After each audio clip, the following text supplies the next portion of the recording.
Continuamos con el senador Gustavo Petro del Polo Democrático Alternativo, uno de los precandidatos del Polo para la elección presidencial del 2010, elección que todavía va a ser difícil de predecir en la medida en que el presidente Uribe parece ser uno de los candidatos a reelegirse y el Polo Democrático se enfrenta, que es su principal contendora según las elecciones pasadas, se enfrenta a una discusión interna que puede acabar en una división.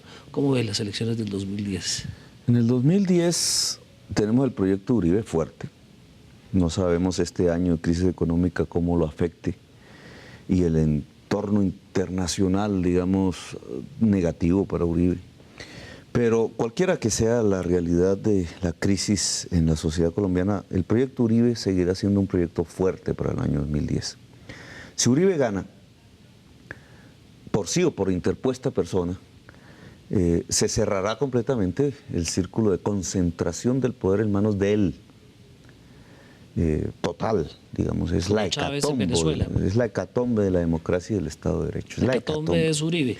Oyendo a Alan Jara, en su entrevista, en su liberación, Alan Jara dijo algo que me parece profundamente clave alrededor de este debate. Alan dice, entrevisté a la comandante de la FARC que me tenía secuestrada y me dijo que a ellos les interesaba que siguiera Uribe en el poder. Para seguir vivos. Y decía Alan Jara, porque es que Uribe crece en un proyecto de guerra y la FARC también. La FARC no está derrotada, dijo Alan Jara. Y eso resumido en este tema de nuestra discusión en el Polo significa que es indudable que la antidemocracia va indisolublemente ligada a la violencia y que la democracia va ligada indisolublemente a la paz, a la convivencia. Son sinónimos en cierta forma. Y si Uribe, al triunfar, lo que nos destruye es la democracia, pues lo que se construye es la violencia. ¿Y qué va a hacer el Polo para ganar las elecciones? Entonces, en un eventual triunfo de Uribe, gana Uribe y ganan las FARC. ¿Y pierde la democracia colombiana? Y obviamente, tanto la agenda de Uribe, antidemocrática, como la agenda de las FARC, quieren que eso pase. Bueno, porque hay otra opción. El Polo, ¿cierto? ¿Pero qué van a hacer? Cuéntenos. La opción es que gane un proyecto democrático, el del gobierno, del acuerdo nacional, de las reformas indispensables para acabar a Colombia y la guerra. Si ese gobierno ganara, todo el juego de las FARC se desbarata y el juego de la antidemocracia se desbarata. Es decir, volvemos al binomio democracia y paz indisolubles. O sea, en teoría eso funciona muy bien. Sí, ¿cómo se gana? Pero en la práctica la población colombiana, senador, un segundo, senador colombiano no, el senador, los colombianos no tienen confianza en que la izquierda pueda gobernar el país. No, yo no estoy hablando de la izquierda. Para ganar o la oposición hay que tener mayorías de perogrullo. Para tener mayorías hay que seducir, pero además de seducir y de atraer y de tener propuesta para ello, que ni más ni menos es la de sacar a Colombia a la guerra, que yo creo que puede convocar una mayoría dado los fracasos de mantener a Colombia en la guerra perpetua. Pero para ello hay que hacer converger a los demócratas de Colombia, fuerzas políticas, sociales diferentes. Uno de mis críticos, Robledo, dice, es que quiere entregarle a César Gaviria el partido, Polo. No. El Polo debe convocar, ser el protagonista de la convocatoria de fuerzas sociales y políticas diferentes. Pero esa discusión no la entiende nadie. El movimiento indígena, el movimiento de los trabajadores, el Partido Liberal. Todos los sectores independientes. Pero esa discusión no se entiende porque hay dos vueltas en las elecciones. Y mientras más candidatos haya en la primera, más fuerte llega la oposición unida en la segunda vuelta. Si hay dos vueltas, yo diría que hay tres vueltas. La primera vuelta es construir un programa común de la democracia. Ojalá fueran estos tres ejes, yo lo propongo. Yo lo propongo como el programa mínimo de la democracia en Colombia. Separar el Estado del crimen, separar las tierras fértiles de las mafias y separar la política social del mercado. Pero hay que construir colectivamente un programa común. Eso no se puede hacer 15 días antes de elecciones. Y necesita líderes. Hay que hacerlo también. desde ya. Y por eso necesitamos gente que convoque esos acuerdos. La Iglesia se está moviendo en ese sentido, ciertas ONGs, pero ¿por qué el Polo no se mueve en ese sentido? Si está aprobado en su Congreso. Porque hay un sector del Polo que quiere la primera opción. ¿Qué es? que es dividir a las fuerzas de la democracia, ¿Para? manteniendo el polo solito, sin hablar con nadie. ¿Para qué como- quiere hacer eso?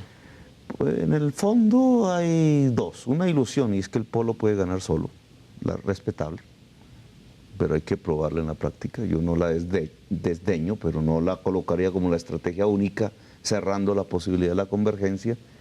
Y otra agenda que es que lo que se quiere es una confrontación. Polarizar al país. Y ¿Por qué el polo y entonces no hace que gane propuestas Uribe. como... Y entonces gana Uribe. Y ¿Por qué el entonces polo no gana se le las oye FARC? en la opinión pública haciendo propuestas como las que usted ha hecho, estos 3 puntos? Porque Y solo mis- sale cuando la discusión pública entre ustedes parece una pelea de ese es gatos un y debate perros. que ya no es del polo, ese es un debate que tiene que ver con los medios. Pero el polo no hace propuestas, no discute Las públicamente. estoy haciendo yo. El único que de vez en Pero cuando sale a los fíjate, medios a hacer una propuestas. tesis como la de cómo sería el sistema de pilares pensional que propone Petro, cómo sería crear ese primer pilar con un solo fondo común donde todos coticemos de nuestros salarios y podamos entonces entregar con capacidad financiera una renta básica para todos los viejos de Colombia, que Pero lo ¿por qué podemos el polo explicar no aún está más. explicándole al ¿Por qué país eso eso? no sale en RCN? Cuando Uribe hace su propuesta de guerra no hay nadie que lo conteste dentro de la oposición. Usted hace unos debates en el Congreso muy valientes, pero la oposición, el polo, no le explica a la opinión pública qué es lo que no le gusta Bueno, de la porque es política de que seguridad una del oposición presidente. con propuestas es una oposición que quiere ser gobierno. Y volvemos al mismo punto. Y esta Si se izquierda no quiere quiere ser ser gobierno. gobierno, hay que ser mayorías, hay que convocar, hay que concertar, hay que acordar con mucha gente demócrata de Colombia. Pero si hay un pedazo de la izquierda que lleva 50 años siendo oposición y nunca ha gobernado 2 calles del país, ¿Cómo va a seducir entonces usted no esa le opinión? gusta mucho la tesis nuestra de que seamos gobiernos en el año 2010. ¿Cómo va a seducir a la opinión?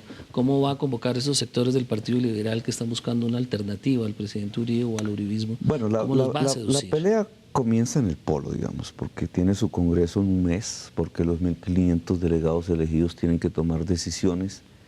Yo estoy un poco al referéndum de lo que pase allí. He hecho una propuesta, han salido unos contradictores.